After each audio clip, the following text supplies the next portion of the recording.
आकडेवारी मला तुमच्याकडून खरं तर समजून घ्यायचे. पहिले दोन प्रश्न मी आपल्याला विचारलेलेच आहे. मात्र यावर्षी अर्थसंकल्पासाठी 7,69,467 कोटी रुपयांची खर्चाची तरतूद आहे. 40,552 कोटी रुपयांची तूट येते. राजकोषीय तूट ही 3% कमी ठेवण्यात सरकारला यश आल्याचाही दावा केला जातोय. विरोधकांचं खरं मानायचं की सत्ताधाऱ्यांचं खरं मानायचं? तिजोरीवरती खरोखर भार किती आहे आणि पुढचं आर्थिक नियोजन कसं आहे? सुधीर भाऊ. नाही, कोणाचंही खरं मानण्याचं काहीच कारण नाही आहे. कोणाचंही खरं मानायचं नाही.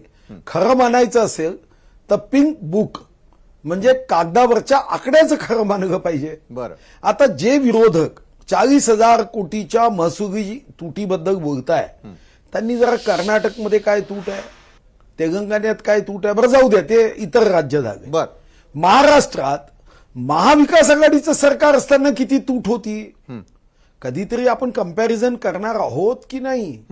अन्यथा वारंवार नापास होणाऱ्या विद्यार्थ्यांनी मेरिटच्या विद्यार्थ्याला अभ्यास कसा करावा हे शिकवण्यासारखं होईल. महाविकास आघाडीचं सरकार असताना खरं तर 1960 पासून पहिल्यांदा आपलं दरडोई उत्पन्न कमी झालं, असं कधीच झालं नाहीये. बरं, आणि 90,000 कोटीपेक्षा जास्त महसुली तूट ही तेव्हा दाखवली विधानसभेत. यावर मी भाष्यही केलं की मी जेव्हा अर्थमंत्री होतो तेव्हा मी तर 2 वर्ष मी महसुली अधिक्य रेव्हेन्यू सरप्लसचं बजेट दिलं. म्हणजे 1 वर्ष तर 11,975 कोटी रेव्हेन्यू सरप्लसचं बजेट दिलं. पण एकदा फक्त 15,000 कोटी महसुली तूट होती तेव्हा विरोधक तुटून पडले आणि महाविकास आघाडीचं सरकार आल्यावर 90,000 कोटीच्या महसुली तुटीचा अर्थसंकल्प दिला. तेव्हा त्यांनी काय उत्तर दिलं? ते म्हणाले की शेतकरी, कष्टकरी यांच्यासाठी जेव्हा आपण योजना आखतो तेव्हा महसुली तूट नियंत्रणात ठेवताना अडचणी येतात. खरंय.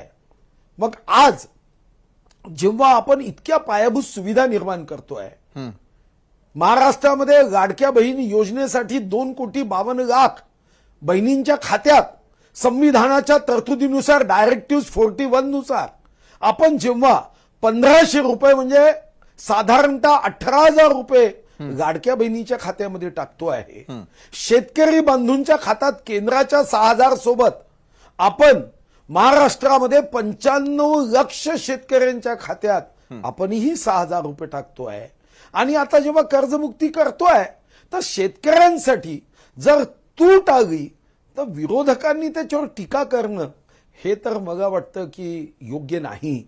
कारण शेतकरी बांधवांसाठी राज्याच्या तिजोरीतून जे जे शक्य आहे ते करण्याची जबाबदारी आणि त्यासाठी माननीय देवेंद्रजींनी मी त्यांचं मनापासून अभिनंदन करेन.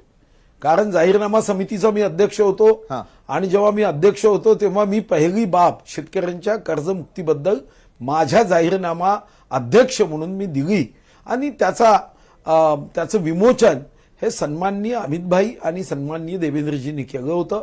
मला आनंद झाला की माननीय देवेंद्रजींनी, आणि मी जेव्हा माहिती घेतली तेव्हा देवेंद्रजींचं अभिनंदन यासाठी करेन की गेले 15 दिवस त्यांनी या संदर्भातली सूक्ष्म माहिती घेतली. बर, की आम्हाला मर्यादा काय ठेवली पाहिजे, कोणत्या शेतकऱ्यांची कर्जमुक्ती होणं हे महत्वाचं आहे, कोणावर सर्वाधिक ताण आहे, या ताणातून आपल्याला शेतकऱ्यांना मुक्त करण्यासाठी काय काय करता येईल.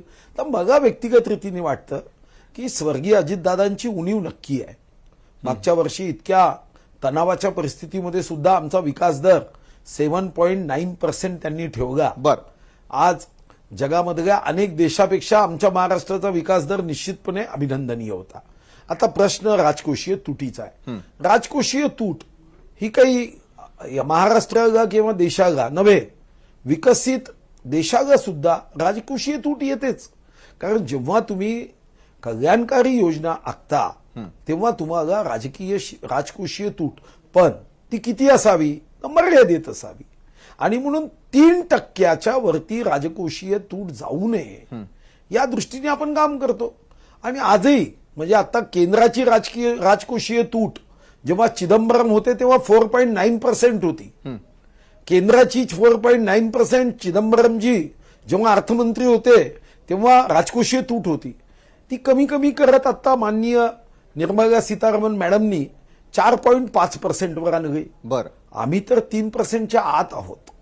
आणि तुटीबद्दल जे आहे, ही जी महसुली तूट आहे, तर देवेंद्रजींनी हा जो अर्थसंकल्प मांडला, मला विश्वास आहे की तूट आहे याचा अर्थ काय, तर याचा अर्थ आम्हाला या वर्षात आमचं उत्पन्न वाढवण्याच्या दृष्टीने काम केलं पाहिजे. आणि असा काही अनुत्पादित खर्च असेल जो अनुत्पादक आहे किंवा जो खर्च करणं गरजेचं नाही, अशा खर्चाला कात्री लावली पाहिजे. तर या दोन्ही गोष्टी साध्य केला तर अर्थसंकल्प मांडताना जी काही 40,000 समथिंग तूट दिसत आहे ती नियंत्रणात येईल. त्यामुळे खूप तुटीचं राजकारण करून असं दाखवण्याचा प्रयत्न करणं, 2047चा संकल्प ठेवून जो माननीय मुख्यमंत्र्यांनी इतका सुंदर अर्थसंकल्प दिला, प्रत्येक क्षेत्राला स्पर्श करणारा, त्याला विरोध करून. आणि मी जेव्हा अर्थसंकल्प माननीय मुख्यमंत्री मांडत होते तेव्हा मी विरोधकांचे चेहरे वाचत होतो. माझ्या असं लक्षात आलं की त्यांच्या चेहऱ्यावर हतबलतेचा भाव होता. बर, एखाद्या मुद्द्यावर त्यांना बाक वाजवायचे होते पण हात सुद्धा उचलला जात नव्हता, कारण त्यांना काय बोलावं. मग स्वतःची तूट ती विसरलेत का?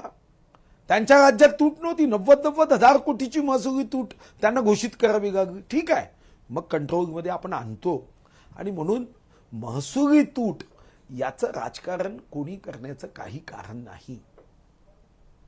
नक्कीच सुधीर भाऊ, म्हणजे एका बाजूला तुम्ही समाधान तर व्यक्त करताय आणि त्यामध्ये काय काय नेमकं घडतंय, विरोधकांना काय वाटतंय, सत्ताधाऱ्यांना काय वाटतंय, हेही तुम्ही सांगण्याचा प्रयत्न करताय. पाहूयात पुढच्या आर्थिक वर्षाच्या नियोजनामध्ये, पुढच्या वर्षांमध्ये कशा प्रकारे राज्याची प्रगती होते आणि त्याचा ताळमेळ सरकार राखण्यामध्ये कशा प्रकारे योग्य ठरतं, त्यावरती आमची देखील नजर असेल.